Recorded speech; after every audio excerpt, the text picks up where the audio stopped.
Psalms 9 says, I will praise you, O Lord, with my whole heart. I will show forth all your marvelous works, and we'll be glad and rejoice in you. We'll sing praise to your name, O Most High. We will praise you. Oh, we will praise you every day, in every way. We will praise you. We will praise you. Oh, we will praise you every day, in every way. We will praise you. Bless the Lord, bless the Lord. So I praise the Lord today. Today, I want to spend a little time with you guys. Imran Mir TV, as you can see here, his video addressed it, why Bob Arum is discrediting Manny Pacquiao at this time. And I thought it was an interesting video because it really shows and highlights certain aspects of the truth that people are now picking up. Now, for all you guys know, Bob Arum was the promoter of Manny Pacquiao, as Bob Arum is Top Rank's head of Top Rank and founder of Top Rank. And of recent times, Bob Arum has said some very negative things about Manny Pacquiao, as Manny Pacquiao is no longer under his promotional banner and has formed his own promotional banner, MP Promotions. In fact, Manny Pacquiao's last two fights were promoted by his company. His fight against Lucas Matisse and his fight against Adrian Broner. For those of you who don't know, Bob Arum said this about Manny Pacquiao. He said that, in one of his interviews, that Manny Pacquiao's facing of Adrian Broner was good, but not great, because Adrian Broner is nothing special. He went on to put down, of course, the PBC fighters, Sean Porter and Keith Thurman and Danny Garcia, saying they're nothing special. Only Errol Spence is something special. He then goes on to again negatively jab at Manny Pacquiao by saying that, he was there to protect Manny Pacquiao from Terence Crawford, who would have destroyed him if that fight had been made. He then goes on to say that Manny Pacquiao was able to go through all those weight classes because he was undernourished. Now, what is so insulting and negative is that Bob Arum did this before to other fighters. Bob Arum has promoted a number of great fighters. One was Oscar De La Hoya. When Oscar De La Hoya left Top Rank and formed his own company called Golden Boy Promotions, Bob Arum's attitude towards Oscar De La Hoya changed. And even though Oscar De La Hoya was still everybody's sweetheart, Bob Arum started saying negative things and throwing negative jabs at Oscar De La Hoya,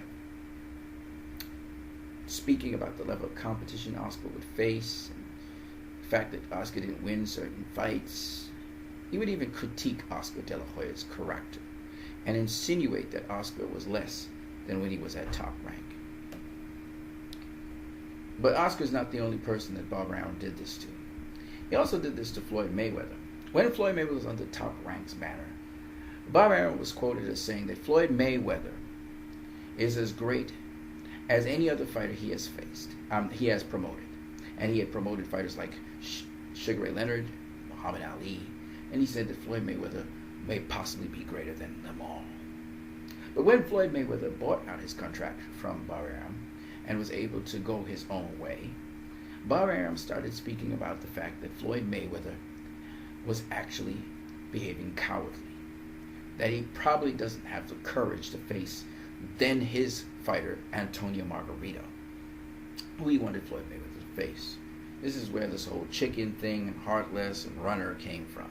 It was from Bob Arum. Now, what you have to understand is Bob Arum was a very influential figure in boxing.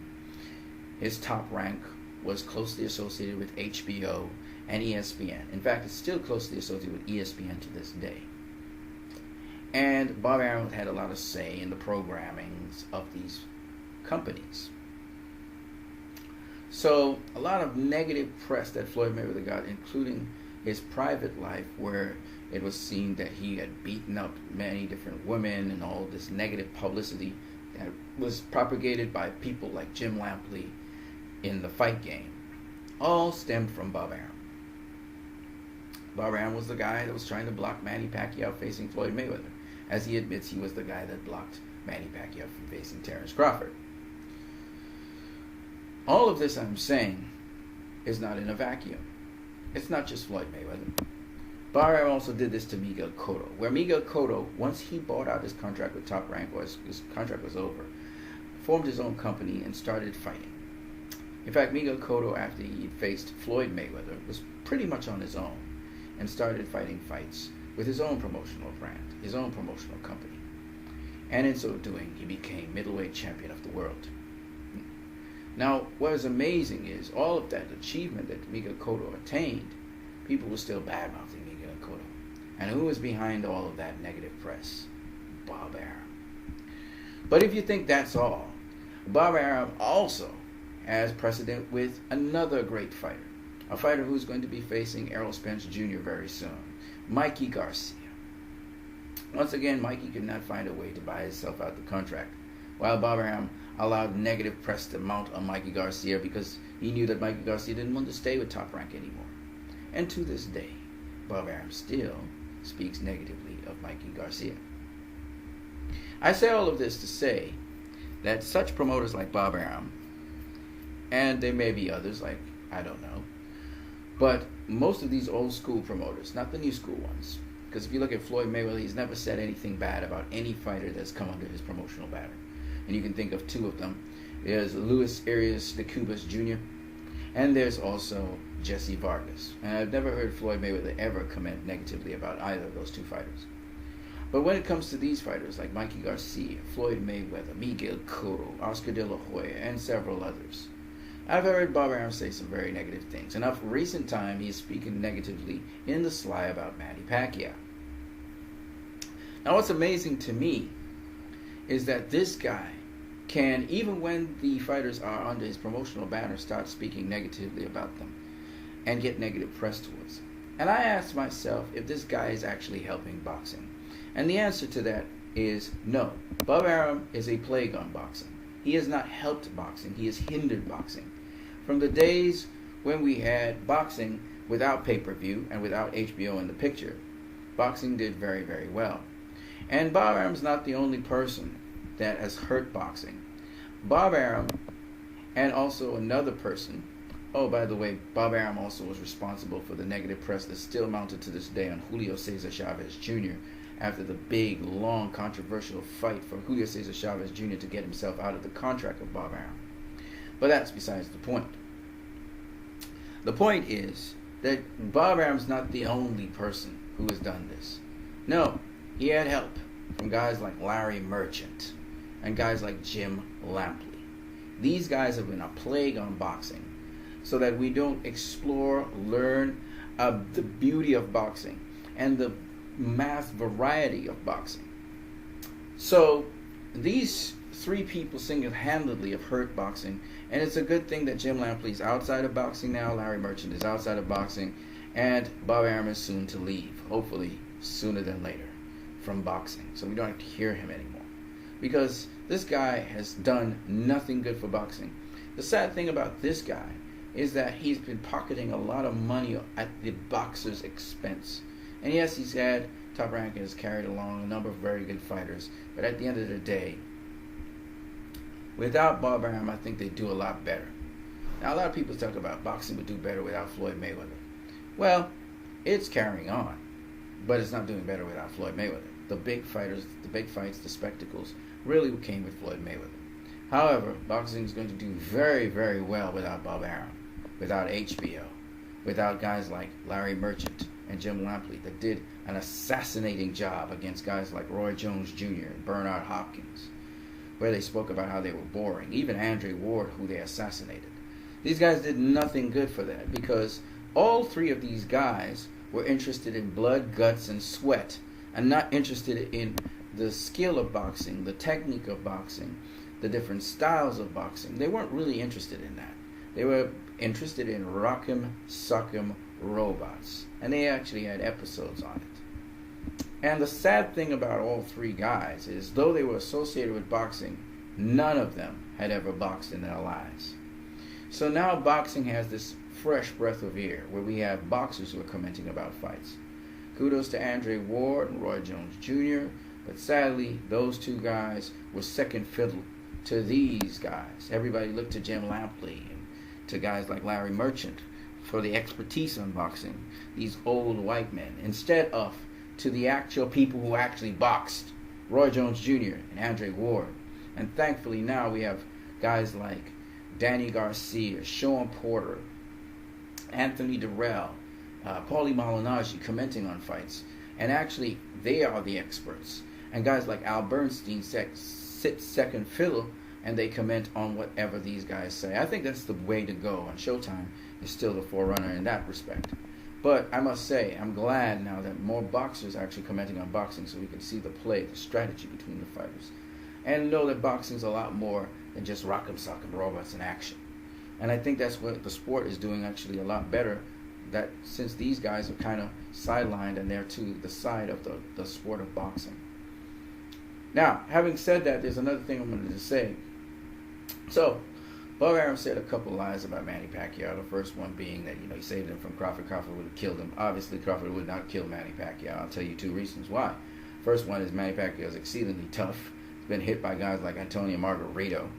Barring the beautiful setup that Juan Manuel Marquez did to him that time when he got comatose, nobody else has been able to do that to Manny Pacquiao. In fact, Manny Pacquiao has been doing that to other fighters. He's been knocking down and knocking out fighters of recent times. Okay, so he's even got more lethal.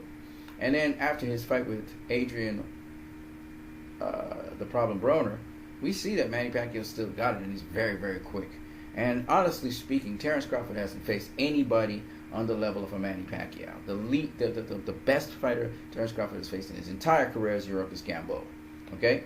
So, for him to even face Manny Pacquiao is a big step up.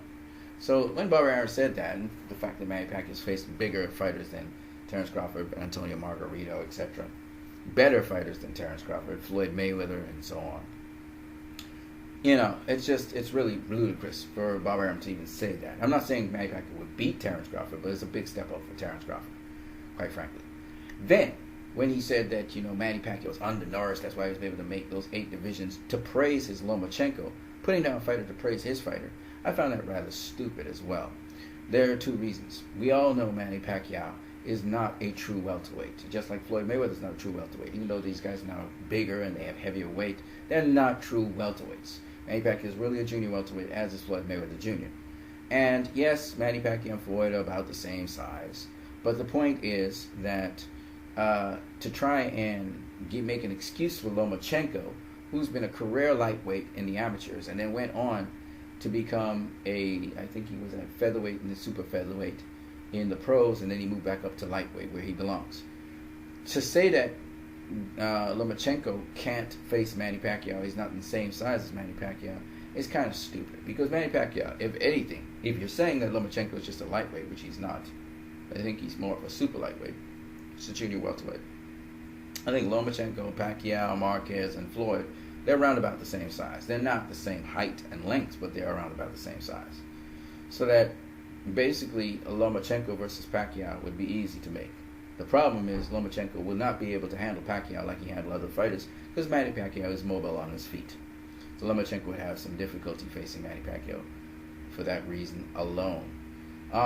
But besides that, the other point is that Manny Pacquiao is so much more experienced than all these other fighters that Bob Arum is speaking about, and has faced the top tier competition for a very long time. Which leads me to the one last point I want to make. I think that Manny Pacquiao has paid his dues in the sport of boxing heavily, and I found it was very, very cheap of Bob Arum to try to get Manny Pacquiao to face these low risk, high risk, low reward fights, such as his fight with Jeff Horn. He should not have faced Jeff Horn. Manny Pacquiao should have had some other, bigger, better fight that would make a lot more money for him. He should never have faced Terrence Crawford. He's supposed to be facing all the best and most notable fighters in the world. So that's where the matchups and Manny Pacquiao being his own boss could lead. It can lead to Manny Pacquiao facing Floyd Mayweather, which is a fight he deserves to get because he's paid his dues in the sport of boxing. He shouldn't be facing Keith Thurman, shouldn't even be facing Adrian Broner. Those are smaller fights.